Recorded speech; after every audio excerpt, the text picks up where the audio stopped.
ശരിക്കും പറയുകയാണെങ്കിൽ സംഗീതത്തിൻ്റെ കണ്ടെഴുത്തുകാരൻ ഞാനും കേട്ടെഴുത്തുകാരൻ എൻ്റെ അനിയനുമാണ്. കാരണം ഞാൻ സംഗീത അഭ്യാസനം നടത്തിക്കൊണ്ടിരിക്കുന്ന കാലത്ത്, അതായത് ഞാനും എൻ്റെ സിസ്റ്ററും ഒന്നിച്ചിട്ട് കല്യാണം ഈ രാമസ്വാമി എന്ന് പറഞ്ഞൊരു വാദ്യാരുടെ കീഴിൽ സംഗീതം പഠിച്ചുകൊണ്ടിരിക്കുന്ന ഒരു കാലഘട്ടം ഉണ്ടായിരുന്നു. ആ കാലഘട്ടത്തിലൊക്കെ ഒരിക്കലും ഗാനരചയിതാവായി മാറും എന്നെനിക്കറിയില്ലായിരുന്നു. എൻ്റെ റിലേഷൻസ് മുഴുവൻ ഈ സാഹിത്യത്തിലും സംഗീതത്തിലും ഒക്കെ ഉണ്ടായിരുന്നവരാണെങ്കിൽ കൂടെ സംഗീതത്തിലായിരുന്നു കൂടുതൽ താല്പര്യം. പക്ഷേ അത് കിട്ടിയത് മുഴുവൻ കേട്ടെഴുത്തുകാരനായ എൻ്റെ അനിയനാണെന്നുള്ളതാണ് എൻ്റെ പരമാർത്ഥം. കാരണം ഞാൻ കണ്ടെഴുതിക്കൊണ്ടിരിക്കുന്നതിനിടയിൽ കേട്ടെഴുതി നേടിയവനാണ് അനിയൻ ദർശൻ രാമൻ. ഞാൻ പറഞ്ഞ പോലെ തെറ്റുമല്ലോ? ഇല്ല, അത് തന്നെയാണ് ആദ്യത്തെ അനുഭവം. രാമസ്വാമി സാറ് വന്നിരുന്ന ചേട്ടനും ചേച്ചി പുൽപ്പായിലിരുത്തി പഠിപ്പിക്കണതും ഇങ്ങനെ ആ കുട്ടിയാണ്. പിന്നെ ഈ രംഗത്തൊന്നും വരുന്നുള്ള ഇതില്ലല്ലോ. അന്ന് വളരെ ചെറുതല്ലേ. ശരിക്കും കരിയറിനെ കുറിച്ച് പോലും എന്താണെന്ന് ചിന്തിക്കുന്ന പ്രായമല്ല, കൊച്ച് ഓടി കളിച്ച് നടക്കുന്ന കാലം. ആ കാലത്ത് പിന്നെ എനിക്ക് എൻ്റെ സംഗീതത്തിലുള്ള പിന്നെ ഓർമ്മ വർഷങ്ങൾക്ക് ചേട്ടൻ ഗാനമേളയും നാടകവും ഇട്ട് നടത്തി അങ്ങനെ വന്നിട്ട് അതിൻ്റെ റിഹേഴ്സലിന് വേണ്ടി കാലിക്കട്ട് സേവേറിയേട്ടൻ്റെ കൂടെ വന്നിട്ട് ഹാർമോണിയം അത് കൊണ്ട് വെച്ചിരിക്കും. ഈ ഹാർമോണിയം കണ്ടപ്പോൾ എനിക്ക് ഭയങ്കര ഒരു അട്രാക്ഷൻ, ഒരു ദാഹം. ഉടനെ ചെന്ന് അതിലെടുത്ത് സംഗമം സംഗമം എന്ന് പറഞ്ഞിങ്ങനെ പിതുക്കി വായിച്ചുകൊണ്ടിരിക്കണം ഓരോ കട്ടയായിട്ട്. എന്ന് പറഞ്ഞിട്ട് ഇങ്ങനെ വായിച്ചുകൊണ്ടിരിക്കുന്നത്. ഇങ്ങനെ വായിച്ച് അതിനകത്ത് മുഴുകിയിരിക്കുമ്പോൾ ഒരു കൈ വന്നിങ്ങനെ എൻ്റെ കാതിൽ പിടിക്കണത് പിന്നെ തൂക്കിയെടുത്ത് കൊട്ടുകൊട്ട് തിരിഞ്ഞൊക്കെ ചേട്ടൻ. അങ്ങനെ സംഗീതം ശരിയായ ശിക്ഷണത്തിൽ അഭ്യസിക്കുന്നവരാണ് എന്നുള്ളത് ശരിക്കും അനുഭവിച്ചു. ശരിക്കും ശിക്ഷ കിട്ടിയിട്ടുണ്ട്, ശരിയായ ശിക്ഷ. അതുപോലെ തന്നെയാണ് പണ്ട് ഈ സംഗീതം ഏറ്റവും രസം വെച്ചാൽ സംഗീതവും ഇങ്ങനെ പാടി അത് ഏതോ ഒരു സംഗീതം പുതിയതായിട്ടുണ്ടാക്കി ഒരു കുളത്തിൽ ചെന്ന് ചാടിയ പാർട്ടിയാണ്. പക്ഷേ അത് വളരെ രസകരമായിരുന്നു. സംഗീതം ഇങ്ങനെ പാടി പോവാണ്. അതിനിടയിലൊരു ചാല് കിടക്കുന്ന വിവരം കാണുന്നേ ഇല്ല. സുഖമായി എന്താ സംഗീത ദർശനത്തിലായിരുന്നു ദർശൻ രാമൻ. ശരിയാക്കി അതിനകത്ത് അങ്ങനെ പൊയ്ക്കൊണ്ടിരിക്കുമ്പോൾ ആ മുമ്പ് കിടക്കുന്ന വഴിയുടെ ദർശനം കണ്ടില്ല, ഒറ്റ വീഴ്ച അങ്ങ് വെള്ളം കുടിച്ചു നീന്താ അറിയാം, ഒന്നും അറിയില്ല അല്ലേ? അത് അന്ന് ഞാനും ഇവിടെ വന്ന് 8th സ്റ്റാൻഡേർഡ് പഠിക്കുകയാണ്. ആ കാലത്ത് അവിടുത്തെ ശരിക്കും പറഞ്ഞാൽ സംഗീതം തന്നെയാണ്. കാരണം ലൈറ്റ് മ്യൂസിക് അവിടെ കോമ്പറ്റീഷൻ സ്കൂളിൽ അത് പാടാൻ വേണ്ടി ഇങ്ങനെ മനസ്സിൽ ഇങ്ങനെ പാടി പോയി ചെന്ന് അവിടെ ആ അമ്പലത്തിൽ കുളത്തിൻ്റെ കല്ലറമഠ അമ്പലത്തിൻ്റെ കുളത്തിൻ്റെ ബണ്ട് കെട്ടിയ സമയം ഈ ബണ്ട് ഇങ്ങനെ കെട്ടിയെന്നുള്ള അറിഞ്ഞു. അതിനകത്ത് കയറി ഇറങ്ങിയിട്ട് അപ്പുറത്തോട്ട് കയറിയും കാലി ഇറങ്ങിയാൽ വീണേ. അപ്പോൾ നമ്മൾ കുളമ്പൻ ദാമോദരൻ പിള്ളയുണ്ട്, അങ്ങനെയാണ് കാണുന്നത്. കണ്ട് ഓടി വന്ന് ആ പുള്ളി എന്നെ വിളിച്ച് ഇല്ലെങ്കിൽ ഞാൻ പോയേനെ, അന്ന് തീർന്നേനെ. ഇതില്ലല്ലേ കുളത്തിൽ വീണു കുളമ്പൻ രക്ഷിച്ച പാർട്ടിയാണ്.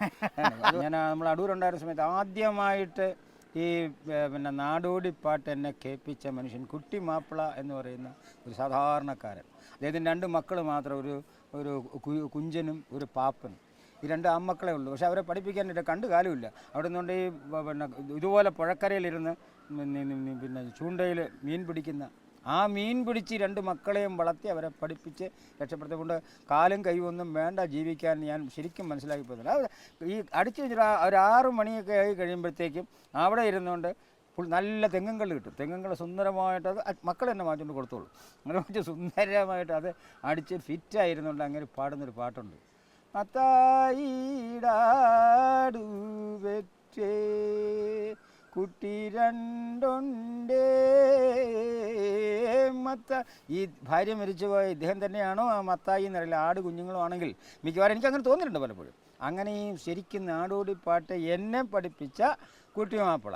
സിനിമ കാണണമെന്ന് വിചാരിച്ച് തുടങ്ങിയിട്ട് വളരെ നാളായി. കാരണം എൻ്റെ 5ാമത്തെ വയസ്സിൽ ഏതാണ്ട് സ്കൂളിൽ പഠിക്കുന്ന ആ കാലത്ത് ഒരുവിധം തരക്കേടില്ലാതെ പാഠം എഴുതി കാണിച്ചാൽ, അതായത് പണ്ട് പകർത്തെഴുത്തെന്നൊരു സാധനം ഉണ്ടായിരുന്നു, അതിനെഴുതി കാണിച്ചാൽ ഞാൻ നിന്നെ സിനിമ കാണിക്കാൻ കൊണ്ടുപോകാം എന്ന് അടൂർ ഞങ്ങളുടെ തോട്ടത്തിൽ വെച്ച് അപ്പൂപ്പൻ എന്നോട് പറഞ്ഞിട്ടുണ്ട്, അമ്മയുടെ അച്ഛൻ. അപ്പോൾ അതിനു വേണ്ടി ഞാൻ വളരെയധികം ശ്രമപ്പെട്ട് പാഠങ്ങൾ പഠിച്ച് ഒക്കെ റെഡിയാക്കി കൊണ്ടൊന്ന് പറഞ്ഞെങ്കിലും ചോദ്യത്തിന് ഉത്തരം പറയാൻ നേരത്തെ പാഠം എഴുതിയൊക്കെ കറക്റ്റ് എന്നാൽ ഒന്ന് പറ എന്ന് പറഞ്ഞ് വന്നപ്പോൾ ഒരു ലേശം എവിടെയോ ഒരു ചെറിയ തെറ്റ് പറ്റി. ആ ഒരൊറ്റ തെറ്റിന് 18 പ്രാവശ്യം അത് തിരിച്ചൊന്നുകൂടെ എഴുതണമെന്ന് മാത്രമല്ല അന്ന് സിനിമ കാണണം എന്നുള്ള ആഗ്രഹം അതോടുകൂടി മതിയായിപ്പോയി. കാരണം അന്ന് കൊണ്ടുപോയില്ല. ആ ഒരു വാശി തീർത്തത് തിരുവനന്തപുരത്ത് തിരുമലയിൽ വന്നതിന് ശേഷം പാങ്ങോട് ഗാരിസൺ തിയേറ്റർ അങ്ങനെ കിടക്കുന്ന അത് കാണാൻ അവിടെ അങ്ങനെ നല്ല ഇഷ്ടം പോലെ മൈതാനവും. ആദ്യമായിട്ട് ഞാൻ സിനിമ കാണാൻ പോകുന്നത് ആ തിയേറ്ററിലാണ്. ആ തിയേറ്ററിൽ ആദ്യമായിട്ട് പുറത്ത് വന്ന ആ സിനിമ നല്ല തങ്ക എന്ന പടമാണ്. നല്ല തങ്കയിൽ എനിക്ക് തോന്നുന്നത് പിൽക്കാലത്ത് ഞാൻ അറിഞ്ഞത് നമ്മുടെ ഏറ്റവും നല്ല ഇന്നും ജീവിച്ചിരിക്കുന്ന സംഗീത സംവിധായകരിൽ അഗ്രഗണ്യൻ തന്നെയായ ദക്ഷിണാമൂർത്തി സ്വാമിയുടെ ആദ്യത്തെ ചിത്രം, ആദ്യമായിട്ട് അദ്ദേഹം സംഗീതം കൊടുത്ത ചിത്രമായിരുന്നു നല്ല തങ്ക.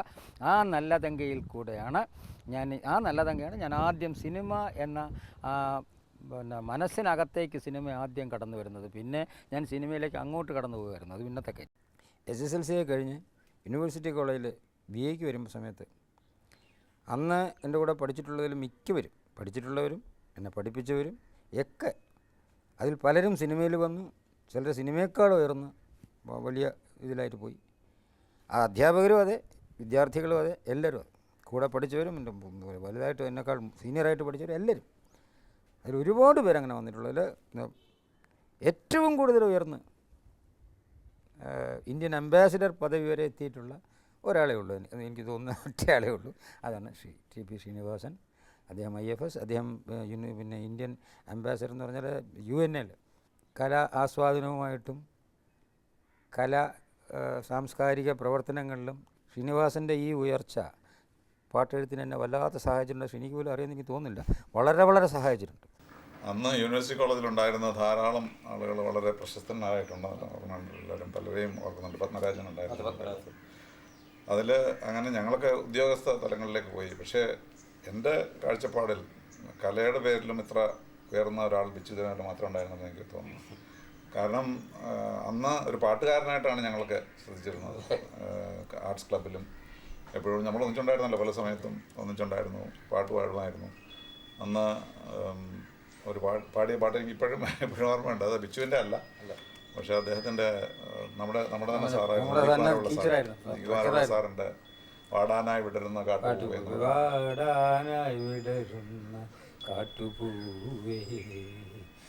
പാടുന്നു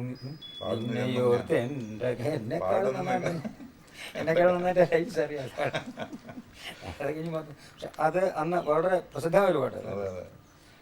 ഞങ്ങളൊക്കെ പഠിത്തത്തിൽ വളരെ കോൺസെൻട്രേറ്റ് ചെയ്ത് ആയിരുന്നെങ്കിലും കലയിലും യൂണിവേഴ്സിറ്റി കോളേജിൽ രാഷ്ട്രീയത്തിലും ഒക്കെ വളരെ താല്പര്യം ഉണ്ടായിരുന്നു നമുക്ക് രണ്ടുപേർക്കും.